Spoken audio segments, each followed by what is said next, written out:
green, white checker finish coming your way. Here we go. Dead heat restart as they hit turn one, but away is William Byron. Half 3/4, be perfect here, be perfect.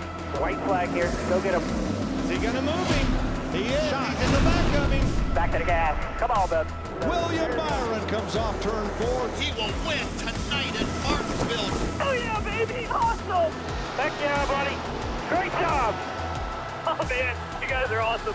That thing was awesome.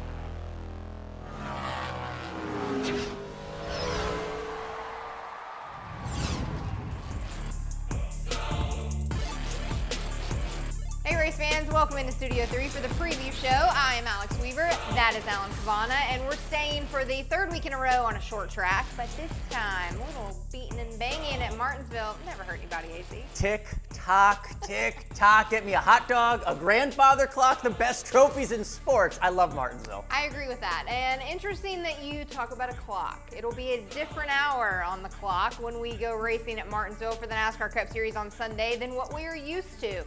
This, back in 2022, was a night race. Now for 2023, it's a day race, which is also an extra emphasis and a gateway to the championship for later on in the season. Also a day race. Yes, this is an opportunity for teams to do a lot of learning about that fall race if they want to make it to Phoenix, because anytime you can get a lap, a data point at a racetrack that can apply to the fall race in the playoffs, that's a huge deal for these teams, so you know they're thinking about it. I know it won't be the same weather, but it'll be the same time of day. Like you said, the sun will be out. They will learn a lot on Sunday, maybe about what can help them in the fall if they want to get to the championship for in Phoenix, but let's not undercut how important Sunday itself is for some of these teams that don't have a win yet. They're gonna do everything they can to get that victory. It's just so important to secure that playoff spot. We have, 6 winners in 7 races already. Those playoff spots are going. Well, they will have to get through 2 organizations who have dominated Martinsville. I think you know who I'm talking about, AC. Hendrick Motorsports and Joe Gibbs Racing. This is the playground for those two. Absolutely. And HMS, we know they have all the speed this year, but look who joined the party last week. JGR, finally. Christopher Bell gets the win at Bristol, and JGR pretty good at Martinsville as well. The last winner at Martinsville, Christopher Bell. Denny Hamlin led more than 200 laps there last year. Martin Truex Jr. has won there 3 times, and maybe the hottest driver in NASCAR, wait for this, a young man with 4 straight top 10s. Ty Gibbs, the rookie. Where did he come from? Running great, and he won the Xfinity race last fall at Martinsville, so you know he can get a checkered flag there. I expect his momentum to keep going. JGR has joined the party, maybe turning the corner. These are great tracks. Sunday should be good for them. Well, the next gen car, obviously not new to us now, but this is a new aero package. We saw it race on a short track for the very first time at Richmond. But Martinsville was the race last season that got this subject talking and the matters moving to make a change for the short track package. Yeah, they call it the short track package. Doesn't get any shorter than Martinsville on the circuit, right? So you go back a few weeks, we saw it at Richmond. We saw a great race there with this short track package. A lot of tire fall off at Richmond as well. The good news, I was talking with teams this week, they did a tire test at Martinsville. They're seeing a lot of rubber being laid down there on the racetrack between the tire fall off and the short track package. We saw a great race at Richmond. They're expecting the same thing this weekend at Martinsville. Good changes all around. Well, I'm expecting some hurt feelings because that's what happens every single time we go to Martinsville.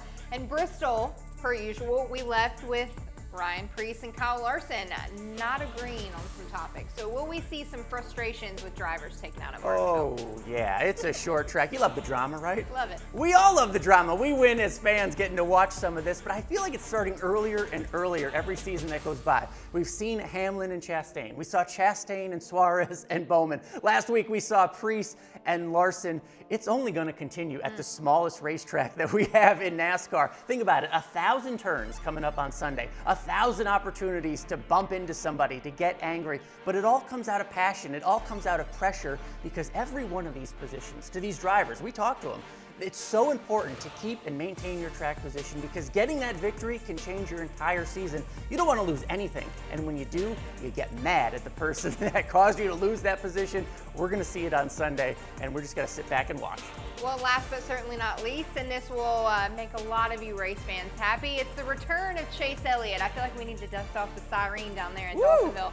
Chase Elliott is returning back for the first time in 6 weeks into the number 9 car. Yeah, what a comeback story, and what a place to do it, because Martinsville, very technical, very tough, very physical. Think about it. You know, us normal people, we use maybe one leg to drive for the gas and the brake. These drivers are the best in the world. They're using both legs for both the gas and the brake. Braking 1,000 times during a race, that's going to be tough for Chase Elliott, but he's coming back for a reason. He's ready, and he can do it. We know, you've seen him get success at Martinsville before. He wants to get that championship run back on track, and the best way to do it, just get a win and get in the playoffs. What a comeback story that would be if he gets the checkered flag in the first race back. It's been about 6 weeks since that broken tibia for Chase. Obviously, that knocked him out at Las Vegas, and we haven't seen him since. So good to have you back, Niner. We've talked a lot about Hendrick Motorsports, and guess what, AC? We're going to keep it going because our NASCAR 75 flashback involves a Hendrick Motorsports sweep back in 2013. Yeah, 2013, Hendrick Motorsports was the king of Martinsville. The first race there that year, Jimmy Johnson just put it on him. Led nearly 350 laps. The technical term for that is a butt kicking. In the fall of 2013, it wasn't as easy for Jeff Gordon, but he was still pretty good. He made the winning pass with 20 to go. It ended up being one of his 9 victories at Martinsville, his best track over his career.